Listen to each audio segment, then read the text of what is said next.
There is a predator sleeping on your bed right now. It has killed more animals than any wolf, any shark, any tiger you've ever been afraid of. In a single year, its species wipes out billions of living things. Quietly, efficiently, and mostly while you're asleep in the next room. And you feed it, you name it, you let it sleep on your pillow. The house cat is the most successful small predator on planet Earth, and almost everything you believe about the gentle creature purring in your lap is a carefully maintained illusion. By the end of this video, you'll understand why it stares at you in the dark, why it brings you dead things, and the one secret, number 74 on our list, that will change how you look at your cat forever. Let's get into the truth. Over the next few minutes, we're going to put your cat on trial. We'll look at the weapon it was born as, the daily massacre it commits without you ever noticing, the way it has quietly rewired your own brain to serve it. And then, at the very end, we'll ask the only question that actually matters. Does it love you, or does it just use you? The answer is stranger than either side of that argument. Stay with me. Let's start with what your cat actually is underneath the fur and the cute. Your cat is what biologists call an obligate carnivore. That's not a preference, it's a life sentence. Unlike your dog, unlike you, a cat cannot survive on anything but meat. Its entire body, from its eyes to its teeth to its gut, is engineered for one purpose: to hunt, kill, and eat other animals. There is no vegetarian version of a cat. Evolution didn't leave that option open. Start with the eyes.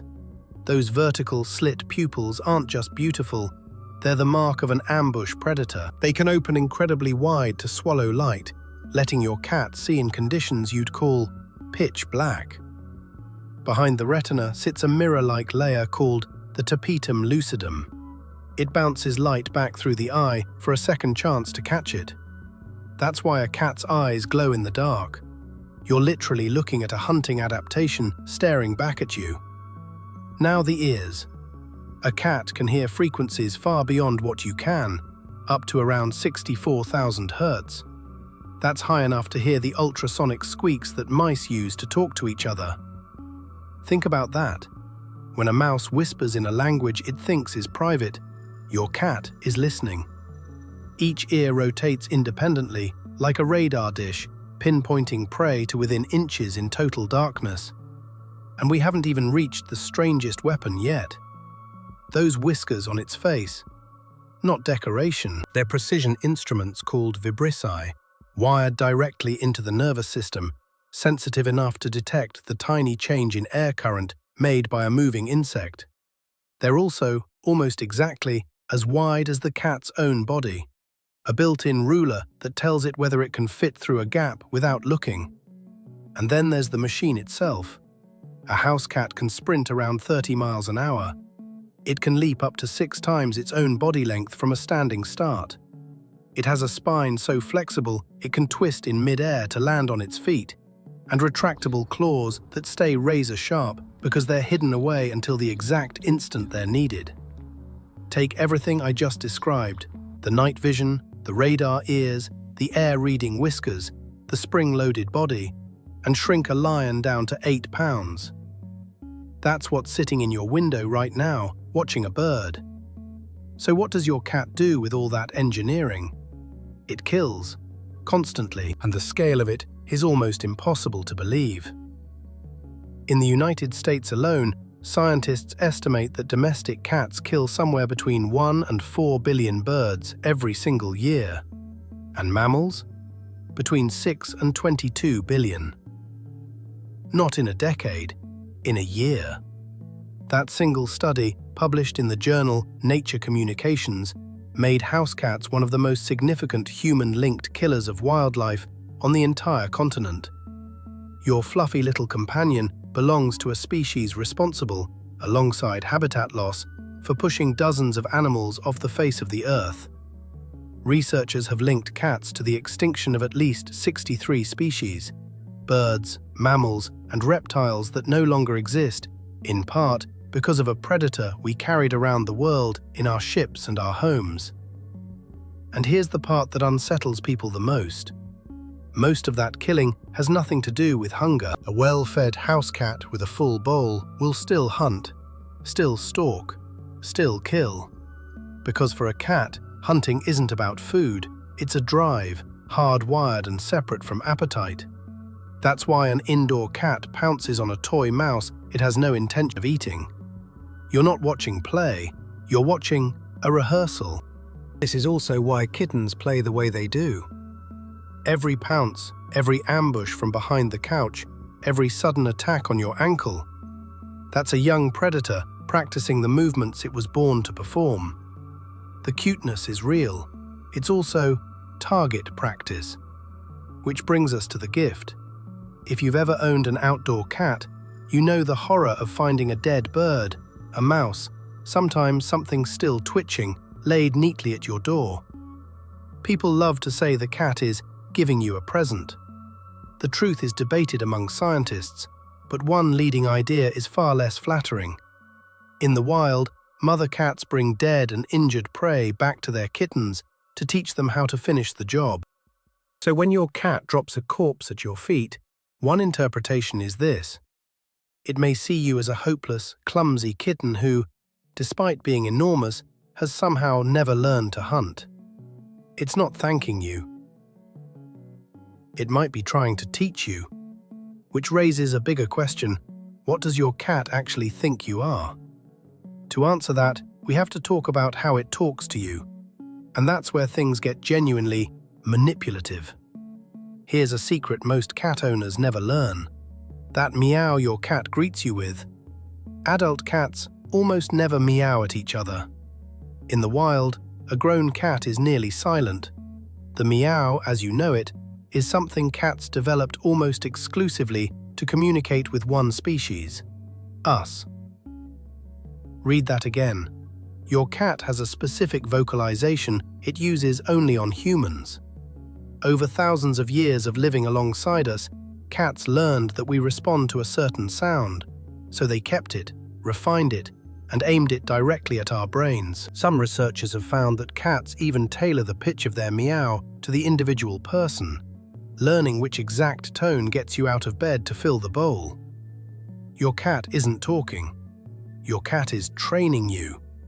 And the meow is the crude version. The real weapon is the purr.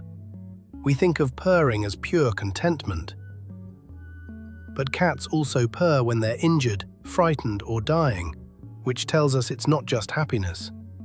The vibration itself, in a low frequency range roughly between 25 and 150 Hz, has even been studied for its possible role in healing and bone density. Your cat may be, in a small way, self-repairing. But here's the disturbing part. Scientists have identified something called the solicitation purr. The special purr a cat uses when it wants something from you, usually food. Hidden inside that soothing rumble is a high-frequency cry, and that cry sits in almost exactly the same frequency range as a human baby crying. Your cat has evolved a sound that hijacks the part of your brain hardwired to respond to an infant in distress. You literally cannot ignore it. That's not an accident. That's a predator that learned to sound like your child. Even the affection is coded. That slow blink your cat gives you across the room, half closing its eyes, lazy and calm. Researchers have shown it's a genuine signal of trust, sometimes called a cat kiss. A cat only closes its eyes near something it does not consider a threat. When you slow blink back and your cat returns it, you're having an actual conversation. And the kneading, those rhythmic paws pressing into your lap, is a behavior kittens perform on their mother to stimulate milk. When your adult cat does it to you, it's treating you, on some deep instinctive level, as its mother. So which is it? A cold, calculating manipulator that fakes a baby's cry to control you, or something that genuinely, in its own strange way, bonded to you? Before we can answer that, we have to look at the darkest chapter of all. The part cat lovers really don't want to hear. Let's talk about the parasite. There is a microscopic organism called Toxoplasma gondii, and cats are the only animal in which it can complete its life cycle. To reproduce, it needs to get back inside a cat, and the way it does that is the stuff of science fiction. When Toxoplasma infects a rat or a mouse, it changes the rodent's behavior. Infected rodents lose their instinctive fear of cat urine. Some studies suggest they may even become mildly attracted to it. The parasite is, in effect, steering its host toward the predator, engineering the mouse's own death so it can get back into a cat and reproduce. A parasite that mind controls prey into suicide. Now here's where I have to be honest with you, because a lot of videos aren't. In humans, Toxoplasma usually causes a mild, lifelong, dormant infection that most people never notice. Scientists have studied possible links between it and human behavior and mood, and it's a genuinely fascinating area of research. But the results are debated, and you should be very skeptical of anyone claiming your cat is definitely controlling your mind. What's not debated is this: it's real, it's common, and it can be dangerous, specifically during pregnancy, which is why doctors advise pregnant women to avoid handling cat litter. That part is solid science. Then there's the ecological cost, and this one isn't debatable at all. When cats go feral, when they live wild, in colonies, away from any home, they become one of the most destructive invasive predators on Earth.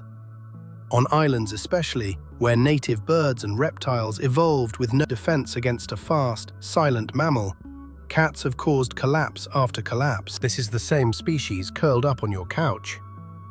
The difference between a beloved pet and an ecological disaster is often just a door left open. So by now, the case against the cat looks damning. A born killer, a manipulator, a carrier of mind-bending parasites, a driver of extinction. If that were the whole story, this would be an easy verdict. But it isn't the whole story, and the truth about how this animal ended up in your home flips the entire trial on its head. Here's the fact that changes everything. We didn't domesticate the cat domesticated itself, and it chose us. Around 10,000 years ago, in the Fertile Crescent, humans did something new. We started storing grain, and grain attracted mice by the thousands. Out of the wild came a small African wildcat, the ancestor of every house cat alive today, following that easy prey straight into the edges of human settlements. We didn't capture them. We didn't breed them into service the way we did with dogs and cattle. They walked in, killed our pests, and simply decided to stay. And that's why, genetically, your cat is barely changed from its wild ancestor. Dogs were reshaped by us into hundreds of breeds, dependent on us, transformed. Cats made a quieter deal. They kept their weapons, kept their independence, kept their wild instincts almost completely intact, and let us think we were in charge. Your cat is not a tamed beast. It is a wild predator that agreed to a truce. Which finally brings us back to the question, secret number 74, the one I promised would change how you see your cat. For years, the popular belief was that cats are aloof, that they don't really bond, that they merely tolerate us for food. But recent research tells a different story. In controlled studies, scientists found that cats form genuine attachments to their owners, including what's called a secure attachment, the same category of bond that human infants and dogs form with the people who care for them. The majority of cats tested showed it. When their owner returned to a room, they relaxed, they felt safe. So here is the truth, and it's stranger than either extreme. Your cat is not a cold machine faking affection to exploit you. And it is not a soft, harmless companion either. It is both. It is a wild, self-domesticated apex hunter, in miniature, that carries the full arsenal of a killer, and has at the same time formed a real bond with you.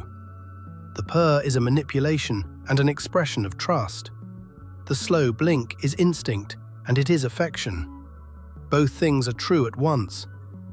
You are not living with a pet, exactly. You are living with a small, willing predator that chose your company and could survive perfectly well without you, but stays anyway. So, is your house cat a serial killer? Yes, genuinely, biologically, undeniably. Billions of small lives end every year because of what this animal is built to do, and no amount of cuteness changes that. But it's also one of the only predators on Earth that looked at humanity, weighed us up, and decided we were worth keeping around. It didn't have to. It chose to. So I want to know, after everything you just heard, does your cat actually love you, or is it playing you? Drop your verdict in the comments. Killer or loves me? I read them. And if you think the cat's double life is disturbing, wait until you meet the animal we trust even more. The one sleeping at the foot of your bed with a bite force that could break bone. That's next. The truth about your dog might be the last thing you expected. Because the animals closest to us are always the ones hiding the most.